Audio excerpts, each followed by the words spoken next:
I decree victory to you in the name of Jesus. మీ అందరికి కూడా యేసుక్రీస్తు నామములో ధైర్యం వచ్చును గాక. I decree victory to you in the name of Jesus. మీ అందరి జీవితాల్లో యేసుక్రీస్తు నామములో విజయము నేను శాసిస్తున్నాను. I decree abundance of life in the name of Jesus upon you right now. జీవితాల మీదుగా సమృద్ధి జీవితాన్ని యేసు నామములో నేను శాసిస్తున్నాను. You are more than a conqueror in the name of Jesus. మీరు యేసుక్రీస్తు నామములో అత్యధిక విజయము కలిగి ఉన్నవారున్నారు.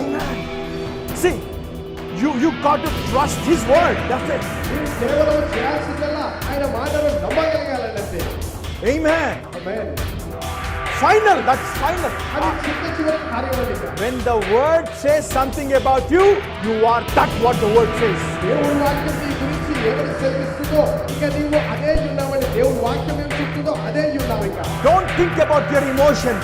ఇక నీ భావోద్రేకాల గురించి ఏం ఆలోచించిన అవసరం లేదు. Don't think what people call about you. అయితే ప్రజలు నీ గురించి ఏం ఆలోచిస్తున్నారు, ఏమని పిలుస్తున్నారో ఏం పట్టించుకోలేదు. Since the word of God says you are more than a conqueror, so are you. అయితే దేవుని యొక్క వాక్యము నీవు అత్యధిక విజయం పొందుకున్నవాడిని చెబుతున్నావు కాబట్టి అత్యధిక విజయం పొందుకున్నవాడిని. ఎందుకంటే క్రీస్తులో ఉన్నావు. You got to become violent. మనం ఇలాగా ఉంటూ ఉండాలి.